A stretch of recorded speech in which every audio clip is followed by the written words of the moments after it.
Salut à tous. Bon, comme vous pouvez le voir, je suis à côté d'une de mes parcelles de maïs grain. Et donc ça y est, on va faire la moisson de mon maïs grain.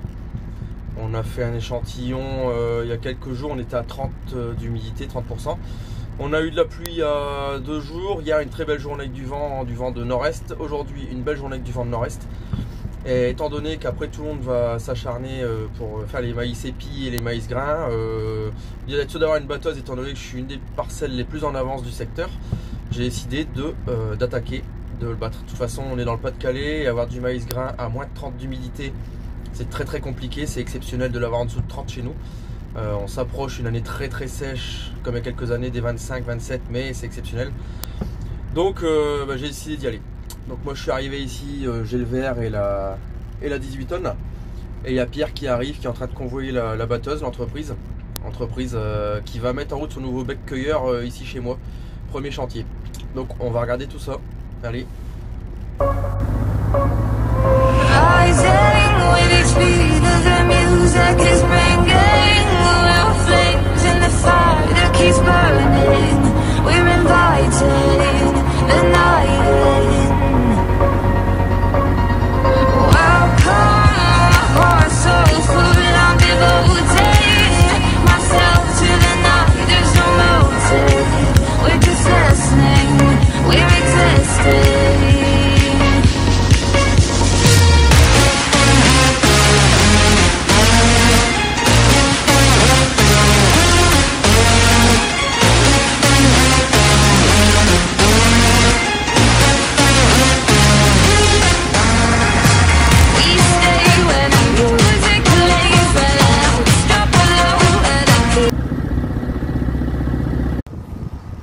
Bon ça y est, c'est parti, c'est bien en route. La machine elle est réglée, le bec il est réglé. Bon, j'ai pas filmé avant les tours et ça, maintenant il a filmé la parcelle. J'ai pas filmé avant simplement parce qu'on était assez occupé avec les mécanos de chez Classe pour péter la gueule. Pour mettre en route le bec, il y a un réglage à faire, pas mal de choses à mettre en route. Maintenant là c'est parti, c'est super boulot. Ça a l'air de marcher pas trop mal. Je suis au courant à la fin.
parcelle terminée, elle faisait 2 hectares 65 cette parcelle là-haut.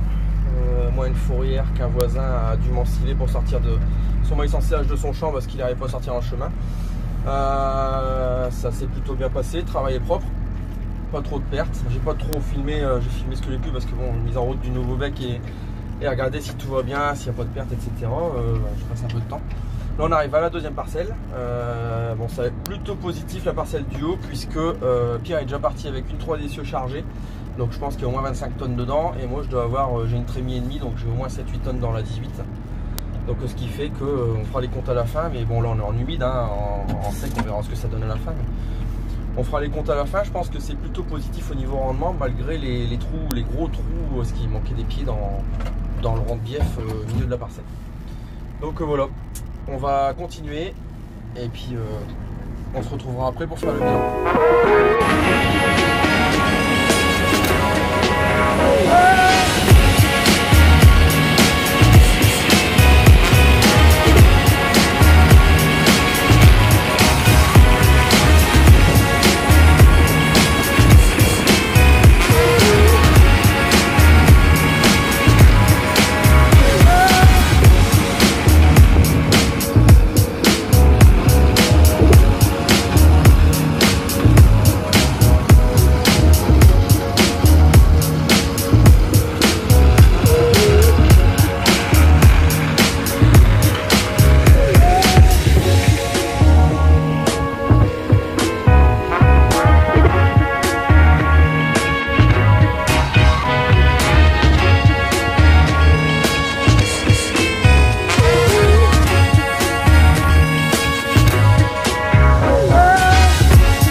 parti vider la dernière trémie dans la 3 essieux. Dans la 3 essieux, première benne livrée, il y avait 24 tonnes 600. Dans la 18, je pense que j'ai au moins 18 tonnes. On l'a pas chargé à fond vu que la 3 essieux est revenue. Et dans la 3 essieux, là, on a 2 bonnes trémies. Donc on va voir un petit peu tout ça, faire les comptes à la fin. Et je vous en dirai plus. Bon, alors l'entreprise qui m'a fait le battage de maïs, c'est la SAS LTA. Une entreprise déjà assez conséquente de chez nous, avec qui je suis bien. Donc la batteuse, c'est une classe Lexion 750 avec un bec cueilleur classe tout neuf de 8 rangs. Qui, bah voilà, il a été inauguré chez moi parce qu'il n'avait pas encore tourné, il était tout neuf. Et on l'a dérouillé, on a gratté un peu la peinture chez moi. Voilà, donc ça y est, il est mis en route, tout va bien, ça fonctionne bien, les réglages sont faits. Il n'y a plus qu'à foncer pour sa saison, ce cueilleur. Voilà, allez, moi je retourne voir là-bas si tout s'est bien passé. On prend les 2 bennes avec Pierre, on fonce au silo, on livre ça. Et puis je vous retrouve après pour le bilan de ce chantier.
Bon, de retour à la maison, je suis au bureau. Les bennes ont été livrées. J'ai les tickets de livraison ici. Les tickets de pesée, les tickets pour la qualité, humidité, etc. J'ai terminé mes récoltes pour la campagne 2020. Donc on va faire un petit bilan à la fin de cette vidéo. On revient donc sur la récolte du blé. Donc le blé chez nous 2020, ça fait 103 quintaux hectares de moyenne. On passe ensuite à l'orge. L'orge donc en 2 parcelles. La parcelle qui passe en orge de brasserie fait 62 quintaux. La deuxième parcelle qui a été semée plus tardivement en avril, elle fait 40 quintaux. Donc beaucoup plus mauvaise. 40 quintaux et une valorisation en orge fourragère. Donc beaucoup moins bon. Quoique l'orge brassicole, je l'ai vendu au final en fourragé parce que le prix était beaucoup plus attractif en fourragé qu'en brassicole. Bon, ça c'est une autre histoire. Donc au niveau des rendements, 103 quintaux en blé, 62 quintaux en orge qui passe en brassicole, 40 pour notre parcelle. Donc on doit faire une moyenne en orge de printemps, on doit faire une moyenne aux alentours de 50 quintaux. 50-52 quintaux. Pour l'année qui est moyen mais pas catastrophique non plus. Et la très bonne surprise vient du maïs grain qu'on a récolté aujourd'hui, puisque ce maïs, on l'a battu entre 28 et 30 d'humidité. Donc chez nous dans le Pas-de-Calais, c'est très bien, puisqu'on a beaucoup de mal toujours à récolter du maïs grain en dessous de 30 d'humidité. Donc on est très bon, malgré qu'on soit tôt en saison pour notre région. C'est très rare de battre du maïs grain au 15 octobre dans le Pas-de-Calais, c'est plutôt novembre voire décembre à certaines années. Donc c'est très bien. Et la grande surprise, elle vient du rendement, puisque on fait 139 quintaux bruts à peu près à 30 d'humidité, 28-30. Donc on a fait les calculs parce que j'ai tout vendu ma récolte aujourd'hui, étant donné que le prix est très bon, j'ai tout vendu au cul de la benne. Donc on a fait le calcul pour ramener, eux ils ont des tableaux au silo pour ramener le tout en sec à 15. ce qui nous donne un rendement sec de maïs grain hectare de 111 quintaux hectare. Donc ce qui est très très bon, je suis très content. Surtout étant donné qu'il y a des zones de la parcelle qui étaient beaucoup moins bonnes et où il y avait des manques à la levée à cause de la sécheresse, où il y a eu du dégât de gibier, en particulier faisant, donc il manquait des pieds. La grosse zone d'argile, je vous ferai voir quand je vais semer le blé. J'ai d'ailleurs devoir y faire un glypho dans cette zone parce que c'est très sale, il n'y avait pas du tout de maïs, rien. Au moins 20 arts où il n'y avait pas de maïs. Là, alors qu'il est, c'est des graminées, des rumex et j'en passe. Donc, il va falloir remettre tout ça au clair. Donc 111 quintaux en sec avec ces petits pépins à droite à gauche dans les parcelles. C'est très bon et je suis très content. Donc voilà, donc au final une première année de culture pour nous qui est plutôt très positive, à part en orge où ça décroche un petit peu, mais c'est pas non plus un drame. Des prix qui sont dans la moyenne, je dirais moyenne haute. Donc je dirais que pour notre petite surface, une très bonne année au niveau culturel. Voilà. Bon bah maintenant on va faire place au semis, parce que j'ai rien de semé chez moi. On a du blé à mettre, du blé sur blé. Donc blé sur blé qu'on va implanter après la moutarde que j'ai mis entre les deux blés sur blé. Moutarde qui est bien développée au-dessus du genou, belle moutarde.